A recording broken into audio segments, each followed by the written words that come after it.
welcome to the introduction to Git and GitLab. So code brings many problems. Examples are backing up code. So for normal backups, you might use Dropbox or Google Drive or Nextcloud if you're more into open source, for example. But for code, these tools don't really work well. So why is that?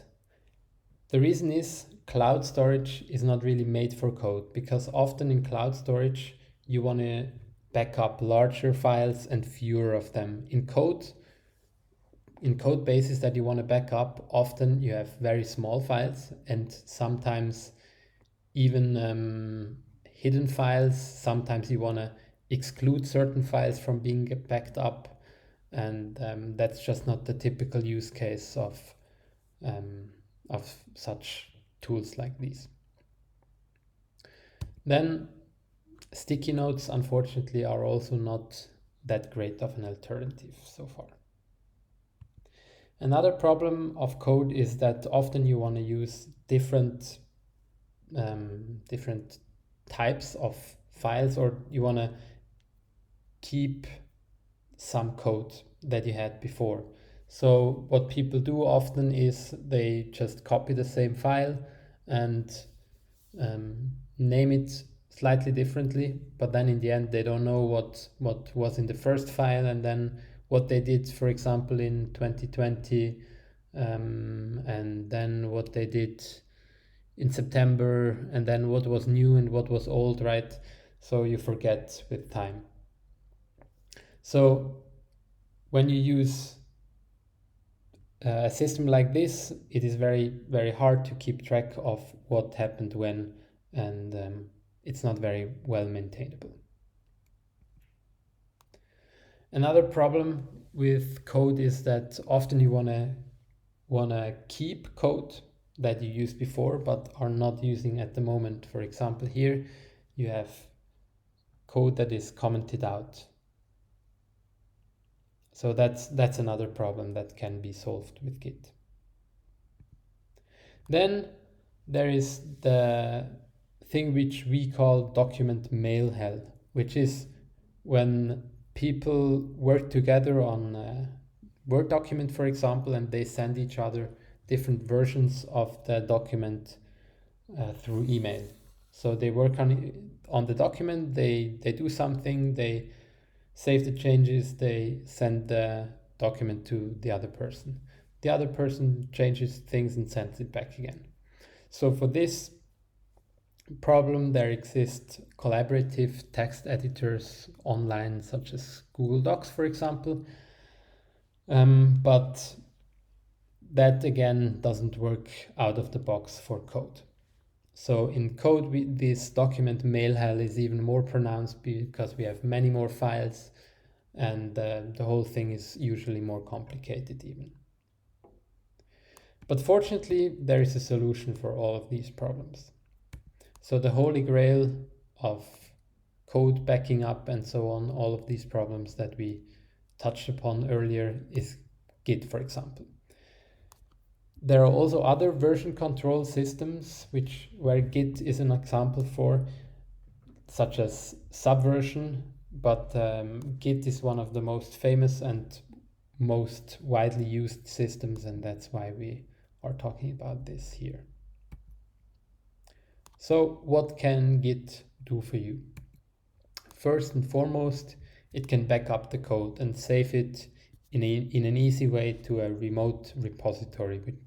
That's the way it is called, but I'm going to talk more about this later as well. Then additionally, it tracks the entire history of the files. So I'm aware that in some solutions like Google Drive, you might be able to do that as well, but that's not the core functionality there. In Git, this is much more pronounced and sophisticated. So that means that no more file duplicates are necessary. You remember the example with the experiments before. So you can just save the current version and you can always go back in time if necessary. Then additionally, also commented code can be removed safely because you always know it stays in the history. You can always get it back. And then finally, you can do safe collaboration with others. So there is no more document email hell for code. So now, if you paid close attention to the title, you notice that it's not only about Git today, but also about GitLab. So what is GitLab in that case? On this slide, I'm gonna quickly introduce you to the differences between Git and GitLab. So Git is the so-called version control system. So that means it's a software for keeping track of the different versions of your code base. GitLab is a remote repository, first and foremost. So that's, for example, a server where you can store your code remotely so that if your laptop breaks down, your code is still safe. Then Git itself is a process or a method, whereas GitLab is a company.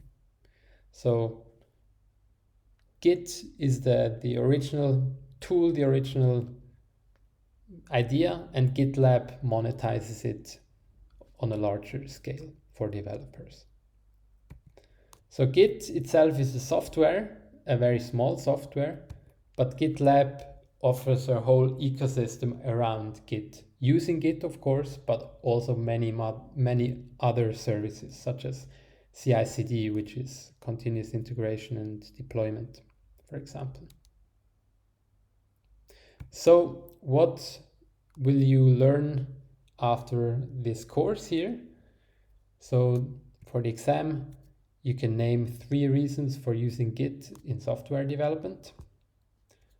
You can use a tool such as SourceTree to view and analyze the Git history. And then you can name 3 reasons for using a DevOps platform such as GitLab. Then we will also do a hands-on session where you will know the 10 most important Git commands, and you can use them correctly to manage the code of a software project in a meaningful way. And then you can also use a DevOps platform such as GitLab in a target-oriented way for the development of a software project. So what are the tools that we need here? First, you will need the IDE, which can be VS Code or PyCharm or whatever your favorite IDE is, but we support these two. And then SourceTree for another way of looking at the Git history and interacting with Git. And then finally, the online tool GitLab. So now let's dive into it a bit more. The basic Git commands. What are they? So first, you want to often clone an existing repository. This you can do with this easy command. So you type git clone and then the URL of the repository that you want to clone. This creates a local copy on your machine that you can interact with and where you perform the git commands.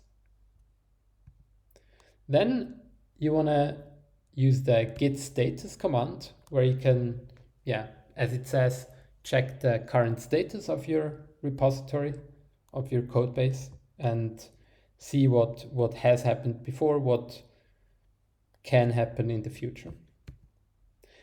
Then when you want to make a change persistent, first you need to tell the Git which files that you want to make persistent or where you want to record the changes. So if you want to record the changes for all the files, you will type git add dot, which stands for the current directory. And then finally, you want to commit the changes, which you can do like this.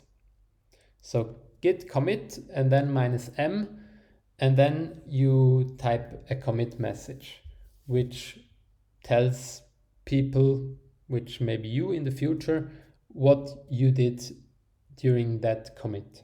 So a commit is like one portion of work that you did that is standalone and can be seen by itself. And then finally, when you have committed, you want to push the changes that you did to the remote repository again. So in this case, this one is the remote repository. So you cloned it, you took the current state there, copied it locally, and then with git push, you push the changes that you did locally to the remote repository again.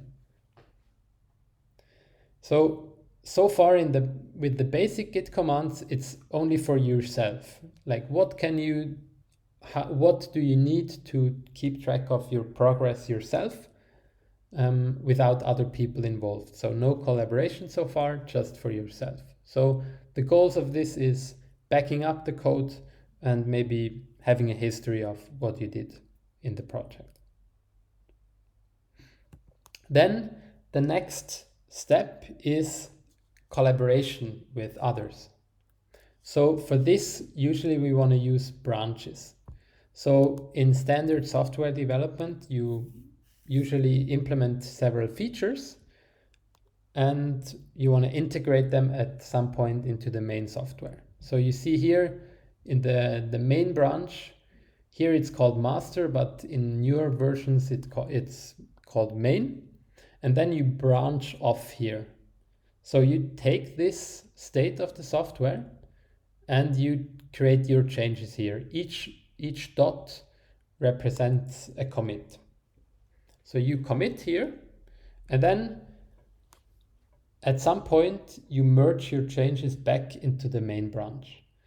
So the main branch can have different changes at that point. So it can go on with other unrelated development. That's the beauty of this type of collaboration. So only at the time of merging, you actually might have some conflicts where you edited the same line in the same file as another person. And concurrently, someone else can work on feature 2, for example, and then merge it back into the main branch later on.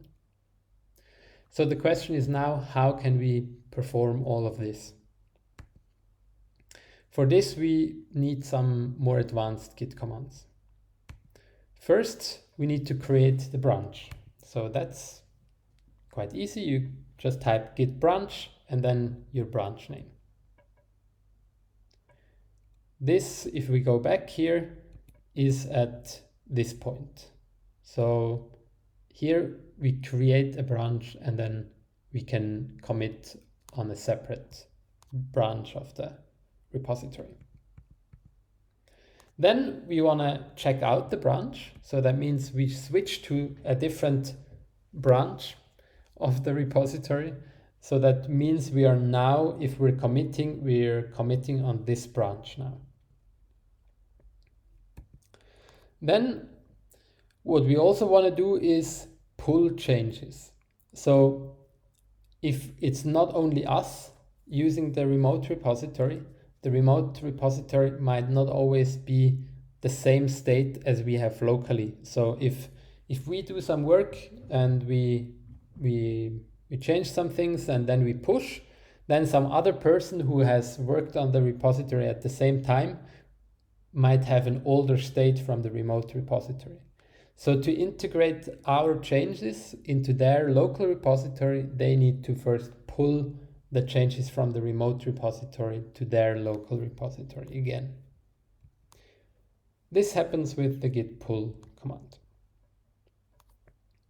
And then when we want to merge the changes that we did from our branch into the main branch, we can use the git merge command.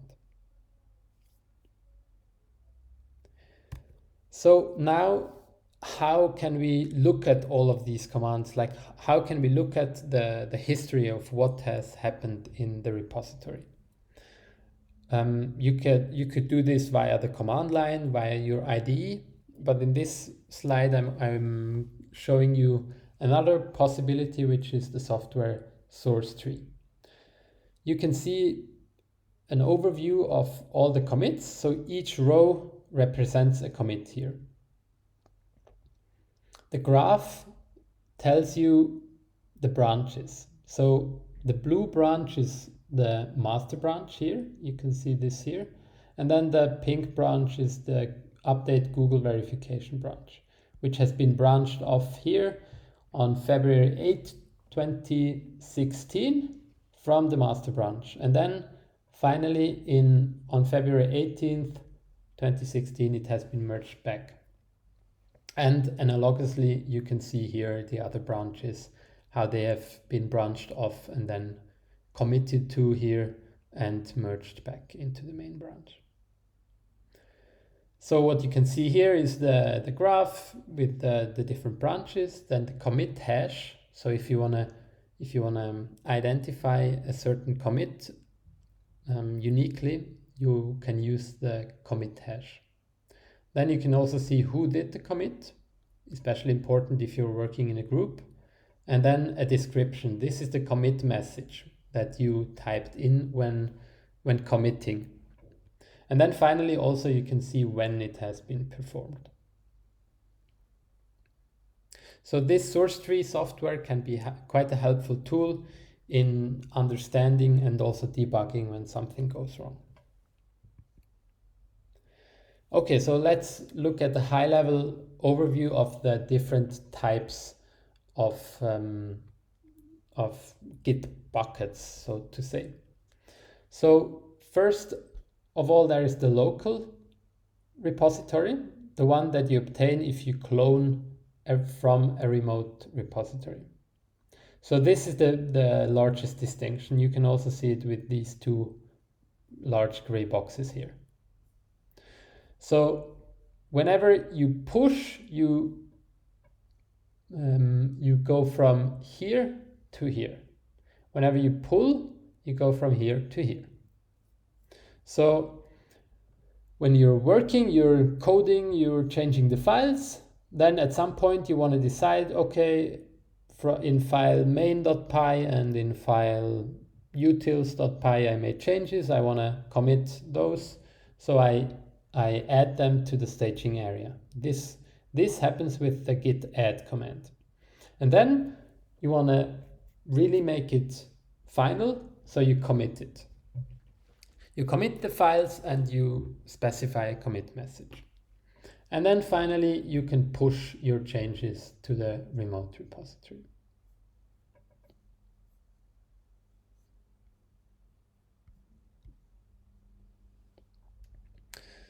Okay, so here you can also see another overview. So as I said before, so with the git clone command, you go from the remote to your local, and the same happens with the git pull. The git clone is just the first time you pull a repository. Then the git fetch just gets you information about the remote repository, but doesn't merge it into your current branch. So it just gets the state. But this difference is a bit subtle, and it's not very important that you understand this difference in detail. Then git checkout head just brings you to the top of the repository. Then git checkout, you can specify whatever you like here. For example, you can specify a commit hash or a branch so that you can jump to that point in time in history. And then here happens what I said before. So the git add, you can move the files that you want to commit to the staging area. And then with git commit, you commit them to the local repository. So it's made final. And then with git push, you push it, you upload it to the remote repository, which is in our case, GitLab. Great, so now you already have a great understanding, or I hope you have one, of Git and GitLab, how they work together. And if you want to still read more, get some additional insights, some additional hands-on studies, there are some links here that you can go have a look at. Great, thanks for watching. See you the next time.